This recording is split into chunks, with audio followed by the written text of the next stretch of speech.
we're joined now by Christopher Lyden, candidate for Lino Lakes City Council. Welcome in. Thank you.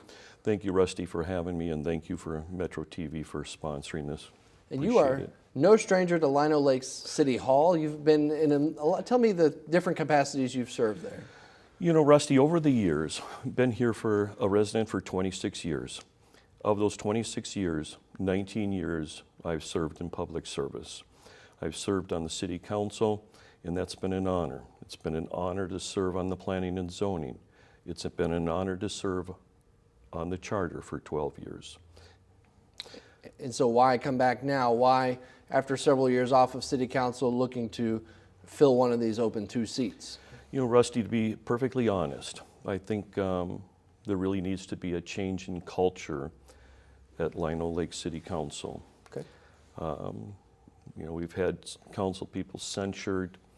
We've often heard people who feel like they have not been heard. And it's important as a public servant that you're there for the people. Sometimes entities can become self-serving over time and lose the focus of what they're really supposed to be, and that is for the people. I still believe that, you know, it's a country of we the people. Are there any specific issues that you would care to cite about anything, or anything that's happened or come before council in the recent years that you think maybe could have been handled differently had you been there or would like to have seen? Yes, Rusty. I think if you looked at one event in the last few years that typifies the need for a different culture, it has been Centennial's willingness to basically take the bat and ball and go home and not participate in the Centennial Fire District. There's been a lot of verbiage about how that was going to save us money. That was one of the primary reasons that was given to our community, was we're paying more than our share. The truth now is, and it bears in facts and budgets since that everyone is now paying more, a lot more. And before that, we paid, you know, it was about $500,000. We are now in the 2019 budget at about $674,000. And unfortunately, that's not the real and true cost of having withdrawn. You know, there was that land that was purchased by the taxpayers. People don't think about that loss. And what's really disappointing is, much like on the other end of Birch, where you hit 49, where we have neighborhood business that's paying tax dollars, providing services that our people need and want, that whole corner now has been taken off. That's a corner where, you know, if you wanted your Chipotle or, you know, coffee shop or other businesses that would be paying taxes, people don't realize that we've lost that and forever lost that. And so that in itself, and the way that was handled, was very disappointing. You know, when you think about how important that decision in itself was, and the fact that the city, you know, went outside, paid professional consultants to come in, review the situation, review what's best for Centennial Fire and Lino included, they all said, what you're doing is the right thing. To do anything else would be wrong. And so that in itself is one of the main reasons I'm running. The other reason I'm running is transparency in government everyone talks about. If you look at the budget,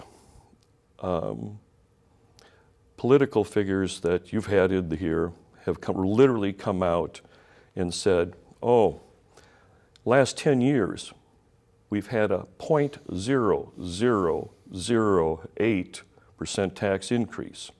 I cannot tell you how wrong that is. And it's not even not being accurate. That's more than a transparency issue. And so the reason I want to get back involved on that level is produce a different culture, a way of working with our neighbors. Do you identify any opportunities before the city maybe coming up that you can see on the horizon? One example would be the development of the Minnesota Tech Corridor along 35E. The counties are partnering up there. There's ideas to bring industry in there. Lino Lakes could stand to benefit from that. Is there anything beyond that, or how could you help? You know, Rusty, that's excellent you brought that up, because honestly, many communities are built out. there is very little chance to get it right, let's say.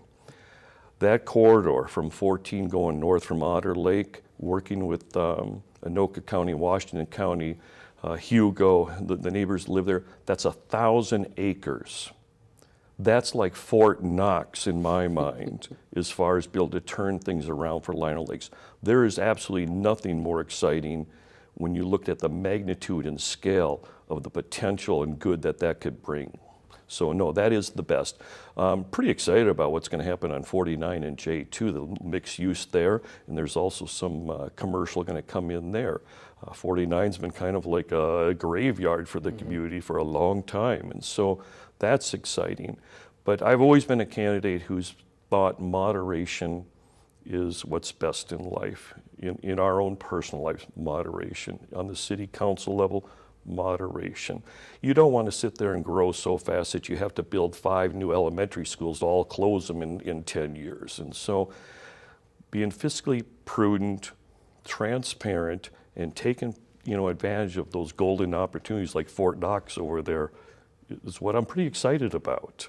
I think there are some people that would like to see maybe a Chipotle on the corner or a couple more of these options, small commercial, retail, dining. Do you think that in preserving the amenities, of course, the lakes and the wetlands and the preserved areas, but yes, and also building responsibly, is there also opportunity for more of that kind of development? Oh, I think so. Not where the fire station is anymore. Okay, that was not okay. No, there is, but people move to Lino Lakes for what it is. I don't think we're in such a real hurry to change it. I think my message that when you move to Lino Lakes, it's that open space. It's the wildlife. It's the trails. You take a deeper breath, a fresher breath out here. The reason I'm actually in Lino Lakes is my wife grew up on a farm in Granite Falls. Could not live in South Minneapolis. Shades never went up. She needed a place where there was some space.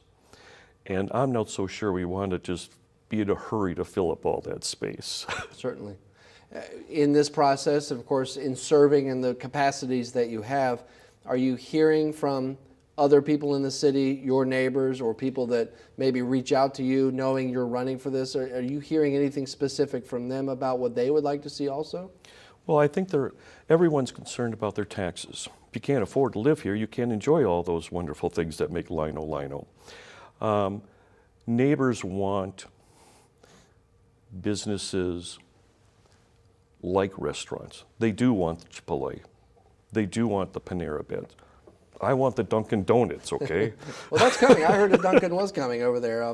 There may be a Dunkin' Donuts coming. Yeah, so I don't want to break any news here, but yeah, I did know that's possible. That's possible. No, okay. but people's lives are actually busier and busier. They're actually eating out more and more.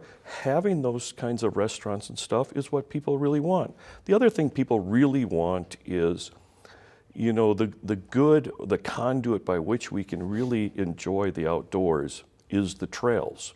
The trails are, if you asked people, they would say completion of trails, creation of more trails.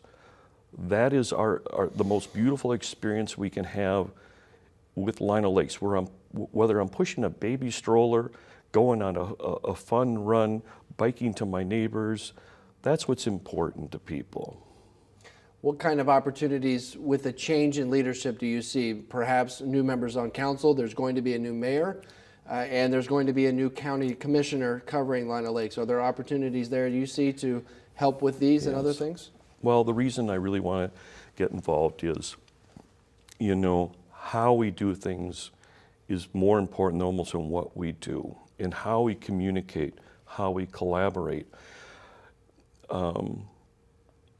I've always approached it as, I don't have a right, I have to respect your opinion, Rusty. I don't have the right to tell you that you are right or wrong. My job is to share my perspective. Your job is to share your perspective.